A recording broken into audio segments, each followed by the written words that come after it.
What's up, Tailgaters? You're in the booth with Tailgate Nate today. Welcome to my channel and welcome to my Week 11 Top 25, my weekly rankings of how I personally would arrange the top 25 teams in the country. Again, this is my own personal top 25. This is not a prediction for what I think the College Football Playoff Committee is going to put out tomorrow. This is not sort of I'd change this and that from the AP poll. No, this is my personal top 25 poll, and we're going to dive on into it here in just a little bit. But before we do that, you guys know I got to say thank you for all the love and support the channel continues to see. And hey, please support the channel in any way you can. You're doing one right now simply just by watching the video, but you can do a whole lot more, especially if you have not hit the subscribe button or rung the bell yet, whether you're new or you've been on the channel for a long time and you just haven't done it. I encourage you to do it, especially if you are as big of a college football nerd as I am. A lot more videos going to start to come out here on the channel regarding college football as we are getting into November. There just naturally is going to be a whole lot more to talk about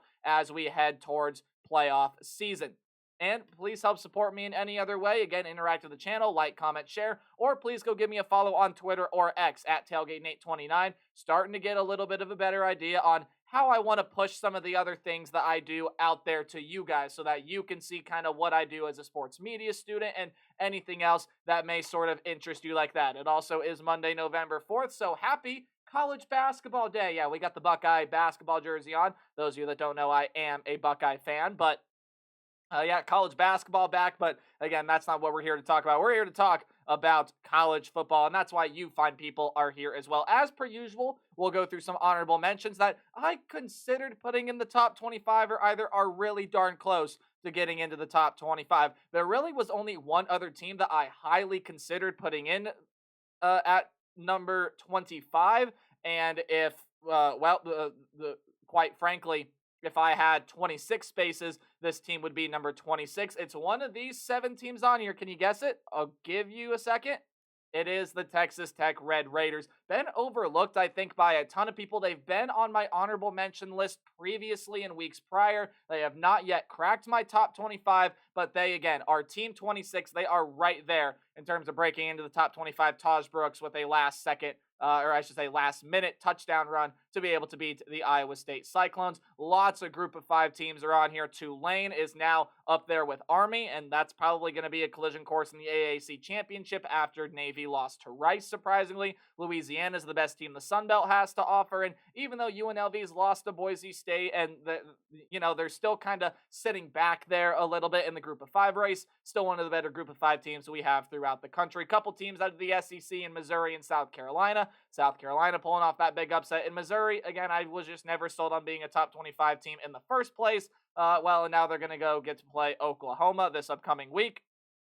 And then Arizona State here as well. What a job Kenny Dillingham has done with that Sun Devil program. They got an opportunity here in a couple of weeks, I think second to last week of the season, to upset the BYU Cougars and kind of put some more chaos into this Big 12 race, something that I already talked about in my weekly takeaway video yesterday, which if you haven't watched it, highly encourage you to do so. So, okay, who did make the top 25? Well, it actually is the same top 25 teams that I had in my AP poll, or I said not in my AP poll, but in the AP poll. So the same 25 teams in my poll, same 25 teams in the AP poll. And, it starts out pretty similarly. I do have Louisville at 25 and Vanderbilt at number 24. Vanderbilt has seen the poll before, but they dropped out, I believe, last week or 2 weeks ago. Now they are back in here to the top 25, and I don't really need to talk about Vanderbilt for that much longer. I mean, Diego Pavia finding ways to win, and I mean, again, that Auburn offense could get nothing going against that Vanderbilt defense. Vanderbilt able to pick up a big win on the road against Auburn. They are bowl eligible.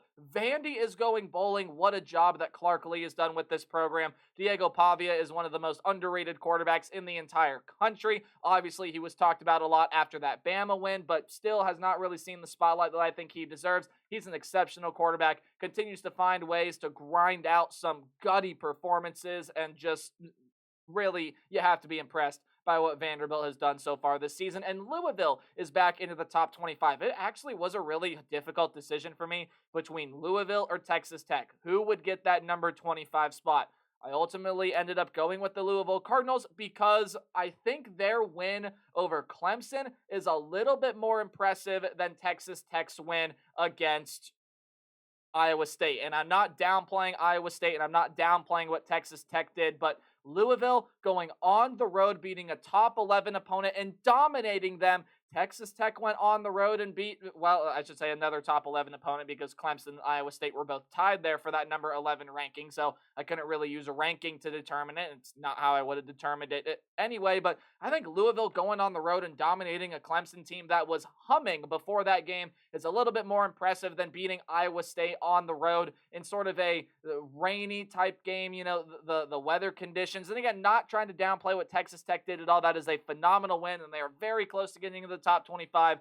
I just think Louisville overall has been a little bit more impressive to me this season, and the win last week a little bit more impressive in my opinion. Colorado jumps up 2 spots here to number 23, just courtesy of a couple teams dropping out. Illinois is now out of the top 25 after their loss against Minnesota this past week.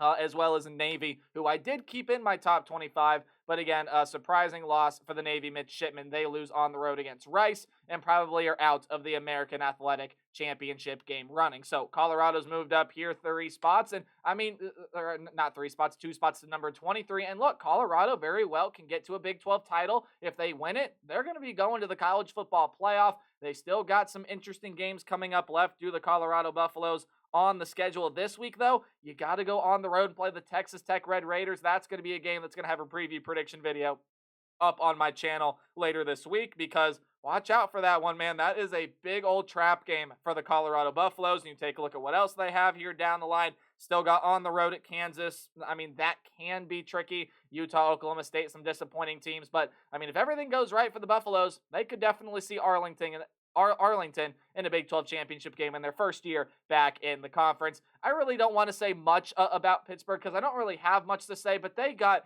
absolutely dominated against the SMU Mustangs. I mean, that game was not close at all. And the Pittsburgh defensive front that we were used to seeing didn't show up. Eli Holstein didn't really show up until the very end.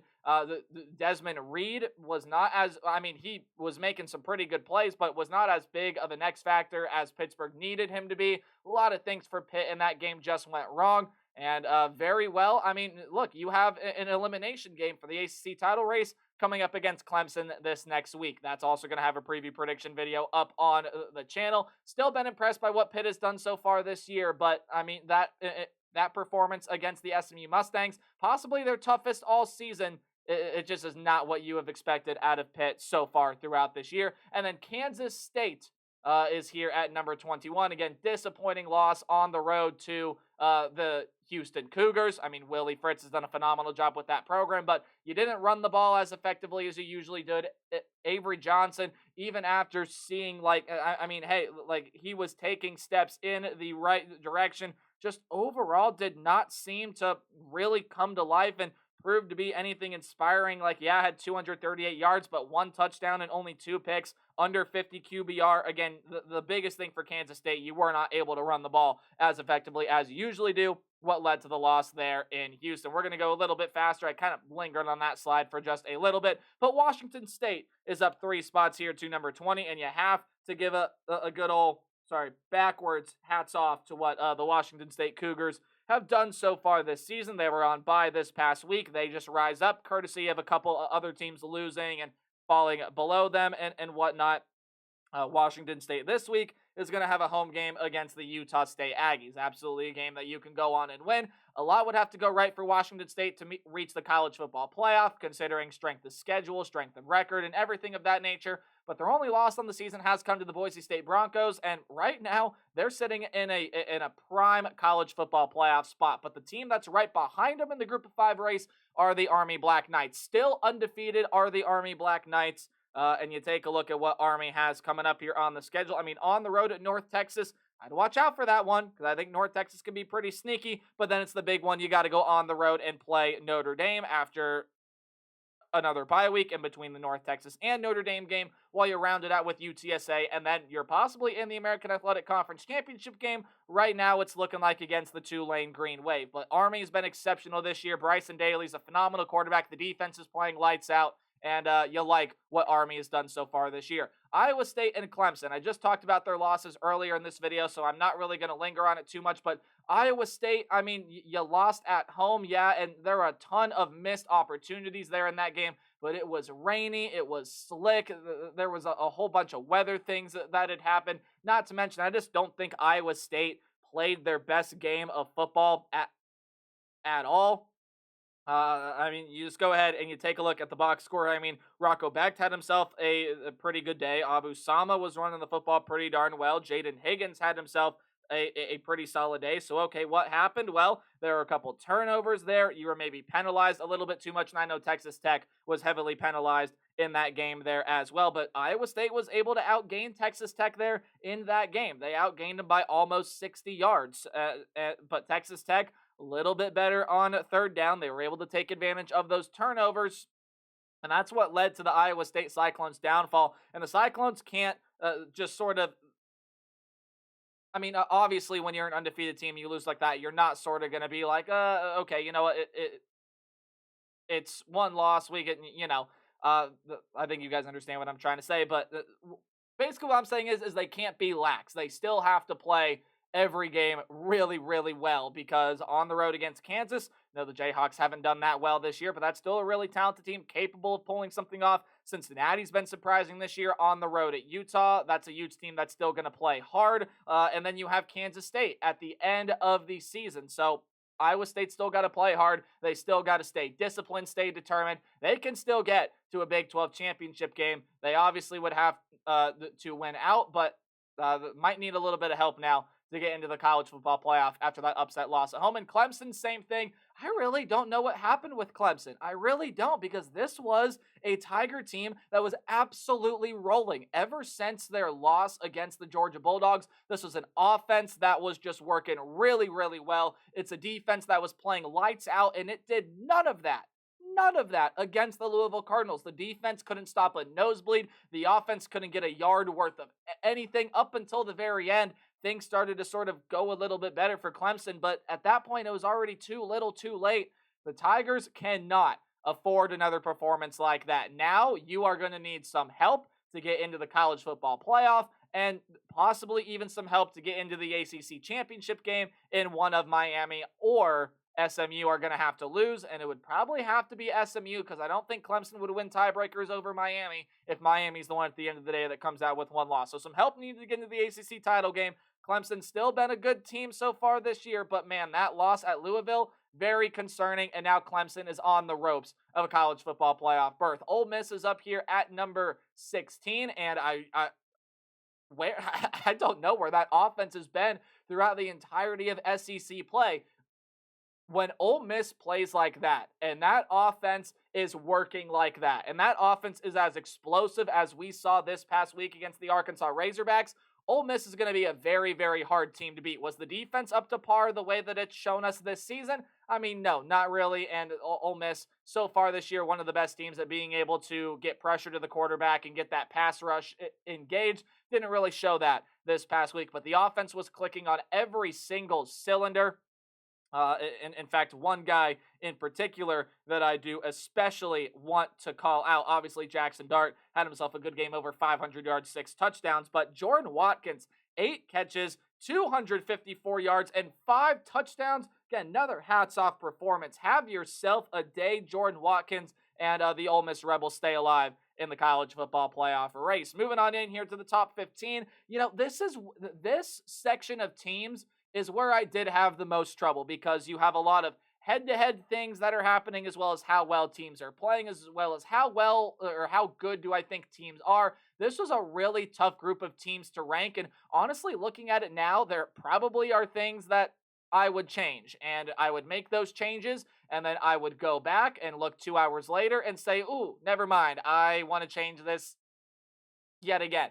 All that I think you need to be concerned with is these are the teams that I have inside my top 15 as of right now. Whatever order you put them in, I really am not going to argue with you either way. But these are the teams 15 to 11 that I believe deserve to be in these spots. So we'll start out with number 15, Texas A&M. They are at number 15 because they did lose this past week while everyone else was either on bye or won. So the Aggies are going to be the lowest team right here. And I mean, you kind of figured that one was coming. Uh, Maybe you thought that Texas A&M would be able to overcome that. At the very least, it was going to be a really, really hard game. And, well, it definitely was a hard game. Texas A&M was not able to overcome that. Marcel Reed and Connor Wigman, the quarterback duo, didn't play their best. The run game was not really as effective as it could have been, besides ripping off that one big, I believe, 50-plus yard touchdown run. But that Texas A&M defense, what took over the LSU game, was nowhere to be seen. South Carolina was able to do anything and everything they pleased. They could not contain Lenore Sellers either through the air or on the ground. He had himself a phenomenal day, and Texas A&M falls 5 spots here to number 15. Still very much alive for the SEC championship race, but now you have 2 losses. College football playoff hopes are slimming, and you still got a date with Texas there at the end of the season. Boise State is sitting right here at number 14. I mean, the Broncos just continue to hum. They continue to slowly climb the ranks inside the top 25. And honestly, if you even want to put them at number 12, above teams like Alabama and LSU, which that I'm looking at it now, I mean, yeah, very well could end up being the case. But my thinking that is, I mean, look, I know this is sort of like predetermined thinking here and sort of thinking ahead a little bit, which you don't usually want to do in a top 25, but I'm doing it here because LSU and Alabama play this next week, and whichever team loses that game is going to fall below the Boise State Broncos. Whichever team wins that game, if they were below the Boise State Broncos, we're probably going to end up jumping Boise State in my next poll. So I went ahead and ranked both of them above Boise State. I know a little bit of predetermined thinking here, but Boise State is at least going to gain 1 spot in my next top 25 because one of those 2 teams in LSU and Alabama are going to lose this next week. To me, I think the LSU Tigers have been a little bit more impressive than Alabama so far, and I did have LSU rated ahead of Alabama in my latest poll. Now, neither of them played this past week. They both were on bye to prepare for this very important game in Death Valley. This is a college football playoff elimination game. The loser of that game has 3 losses and is probably out of the college football playoff race. Boise State as well within it, them being at number 14. Again, don't have a problem if they're higher, but LSU and Bama, that is going to be the first preview prediction video that I put up on my channel, because that right now, in terms of playoff discussion and just in terms of sort of, how the race is going to shape out, we're going to see our first and we've seen teams like, okay, they're probably not going to make the college football playoff now. No, the loser of this game is probably by far and away definitely out.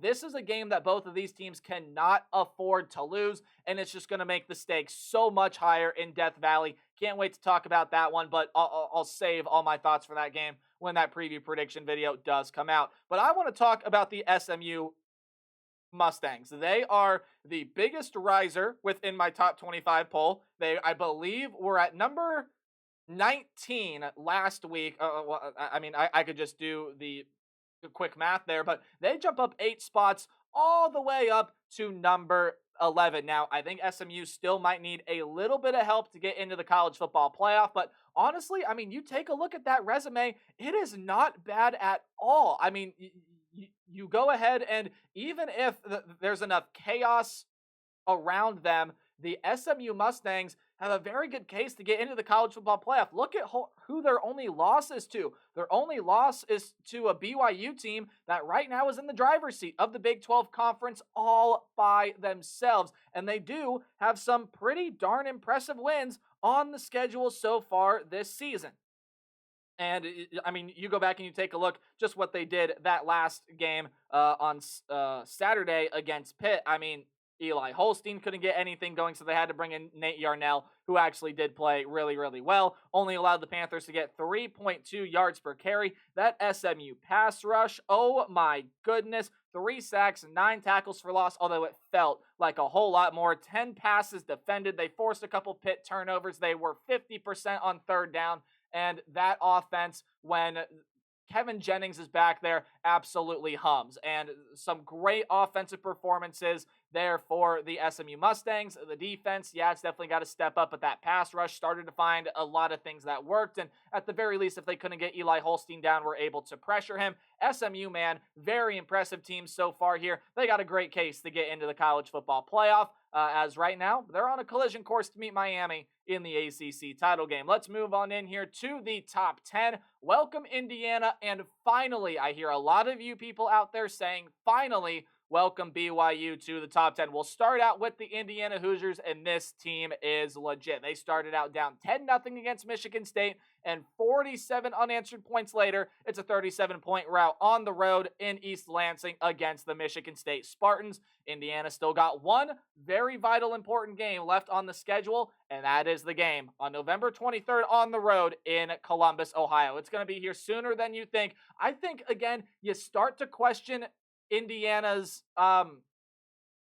you really start to question Indiana's resume, and you start to question just exactly who Indiana has played in their strength of schedule relative to some of the other top contenders. But just based off of the eye test, just based off what we've seen out of this Indiana team, they're one of the best teams in college football. Welcome to the top 10 Hoosiers. Indiana football is legit this year. If they beat Ohio State, they're going to get into the Big Ten championship game, and if they make the Big Ten championship game undefeated, no matter what, they are going to be in the college football playoff. Again, welcome BYU to the top 10. Cougar fans, it's about time that I stopped doubting you, and they were on a bye this past week. They are now going to get to go on the road to play the Utah Utes, but BYU now all alone in the Big 12 driver's seat. They are the only undefeated team left in conference play, and even if they were to happen to lose one of their games coming up here, I mean, they have Utah, they have Kansas, they have Arizona State, they have Houston, Utah, and Arizona State being the games on the road. I'd especially be circling that one in Tempe against the Arizona State Sun Devils. I mean, even if BYU slips up there, they probably still win a tiebreaker or two and are able to get into the Big 12 title for a chance to get into the college football playoff. Right now, they're the Big 12 frontrunner, and it's not even close, in my opinion, because you just saw, again, I don't think Colorado has the trench play to match with them, and Kansas State and Iowa State just lost this past week. They are flawed teams. I mean, everyone in college football is a flawed team this year, but welcome to the top 10 BYU, something that was probably long overdue in my personal poll. They're up there to number 9. Notre Dame is at number 8. Again, continuing to use that Northern Illinois loss as fuel. And you go ahead and you take a look at, what Notre Dame has coming up left on their schedule. I mean, Florida State is coming up this week. Notre Dame should absolutely hammer the Florida State Seminoles. Then you have Virginia. Then you have a home game against Army, and then a road game against USC that just seems to look worse and worse and worse as the weeks go on. USC was in the driver's seat for a little bit, but ended up losing to a Washington team at home. And now, again, Washington, pretty solid team, but USC being one of the biggest disappointments so far this season. Notre Dame, if they win out, again, no conference championship game because they are independent. As long as Notre Dame wins every single game left on the schedule, they're going to have a spot in the college football playoff, and I think that's pretty easy here to figure out. Tennessee is sitting right here at number 7, according to me. Tennessee struggled this past week, man, but Nico finally got above 200 yards in SEC play. That has to feel really, really good for him. But Tennessee, we've seen a whole bunch of struggles with them this season. Now, they have a win over the Alabama Crimson Tide. Their only loss on the season. I'm not remembering what it is. Give me a second. Again, don't know how I forgot this, but Tennessee going on the road and losing to the Arkansas Razorbacks, a little bit of an upset loss there. They've beaten the toughest competition they've played so far this year in the Alabama Crimson Tide. Coming up in a couple weeks, though, you got the road game against Georgia, and do not discount that road game against Vanderbilt. Still a lot of important football games for Tennessee left to play here, and, the Tennessee Volunteers, absolutely a team right now that sits well within the college football playoff field. Nico finally starting to gain some momentum again, finally had over 200 yards in SEC play. We'll see where Tennessee goes from here, but again, they just have a lot of performances where they continue to struggle. They struggled against Florida. Again, they struggled in ways against an Oklahoma team that's turned out to be pretty bad. They have not scored over 30 points in SEC play yet, and they scored at least 50 points in every non-conference game this season. Tennessee offense, maybe not what we thought it was going to be, but I think Nico and company starting to find their rhythm. when are we going to have, or I should say, when are we going to have a Penn State team that feels like they firmly belong in the national championship conversation? Now, I'm not saying this team doesn't. I still think this is the national championship contending team of sorts. But, I mean, it just feels like the same old story, right? Penn State at home, you go up 10-0. You feel like, hey, this is the game. This is the time we avenge the past 7 years and we beat the Ohio State Buckeyes for the first time since 2016. And then you score 3 points the rest of the way. 0 for 3 on red zone trips. You couldn't run the ball as effectively with your running backs. Your leading rushers were a tight end and a quarterback, and your leading receiver was a running back.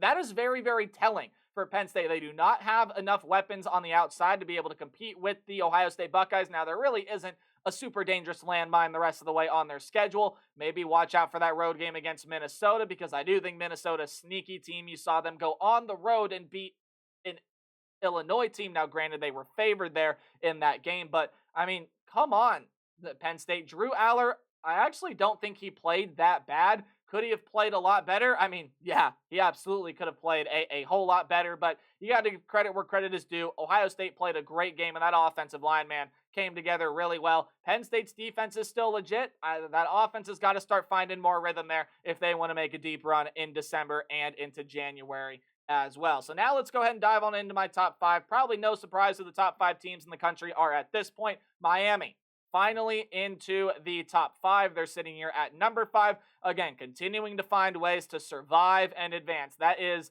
been the name of the game so far for Miami this season. They survived against Virginia Tech. They survived against Cal. In some ways, they survived against Duke this past week, even though, of course, the latter stages they outplayed Duke, and Cam Ward started to go off a little bit there in the closing stages of that game. But Miami still got some pretty tricky games coming up here left on their schedule. A road game against Georgia Tech this week. Watch out for it. And then a road game against Syracuse the last week of the season. Couple landmine games. Couple games that Miami could trip up and lose. But again, got to give them their flowers. Oh, and also survived and advanced against the Louisville Cardinals as well. But got to give them their flowers. Cam Ward will not let this team lose. And now Miami, with Penn State's loss, deserving of a rank in the top 5 here. But the top 4 teams in the country are the top 4 teams that, well, I thought it would be. Ever since the beginning of last season, in some ways, it still sort of felt like this season here as well. That's Texas, Georgia, Ohio State, and Oregon. And quite simply put, I think Ohio State and Oregon right now are playing some better football than both Georgia and Texas. And, well, I mean, you take a look, and it's just head-to-head, which is why they are ranked where they are. Obviously, Georgia beat Texas, so Georgia's going to have that spot there over Texas, and Oregon beat Ohio State, and so Oregon's going to have that front seed, that number 1 seed over the Ohio State Buckeyes right now. Obviously, Georgia and Texas can rematch in the SEC championship game, and obviously Oregon and Ohio State can rematch in that Big Ten championship game there as well. So let's talk a little bit about what we've seen from all of these teams. Texas, the last time we saw them, they went on the road and struggled a little bit, but mostly was able to control that game against the Vanderbilt Commodores. Vanderbilt ended up giving themselves a shot to win later in that game, but otherwise, you go ahead and you take a look at what Texas has done so far this season. Still one of the best teams in the country. They had that flat performance against Georgia. Couple landmine games. I mean, you got Florida this week. That's not a bad Florida team. On the road against Arkansas, that's going to be a tricky one. Kentucky just gave Tennessee fits on the road, and then you got to go on the road to play Texas A&M.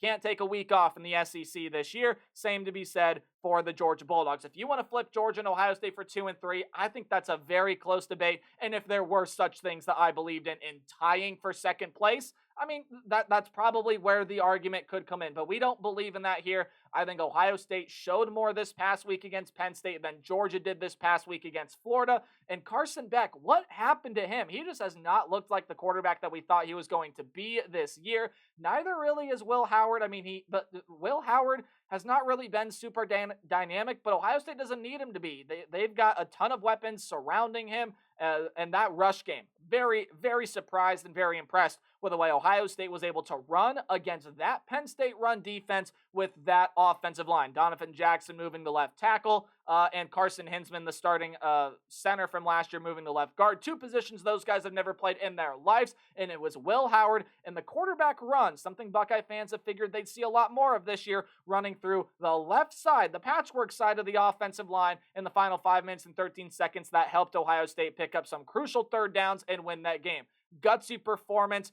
Are they a flawed team? Yes, everybody's a flawed team, including the team that's looked like the best team in the country so far in the Oregon Ducks that are sitting number one in my poll. They got some flaws there as well, but they handle Michigan. They continue to look really, really good. Not much more I need to say about the Oregon Ducks. Dylan Gabriel's still going to be one of the Heisman front runners, but that's my top 5 right now, guys. Still a lot of meaningful football games left to play, and we're going to find out a lot about I say we're going to find out even more about a lot of these teams here as the season comes to a close. So, guys, thank you so much for watching my Week 11 Top 25. Know a little bit of a longer video than usual, but I just kind of felt like talking today, I guess. Hey, later on today, you're going to see my college football playoff predictions. Again, this is not bracketology. This is not the bracket what looks like right now. This is not even my projections for sort of what the committee is going to look at and do tomorrow. No. This is my personal bracket, the way that me projecting forward, predicting the rest of the season would have the college football playoff field shaking out. Remember to play hard but tailgate harder, and I'll see all you guys in the next video. Goodbye.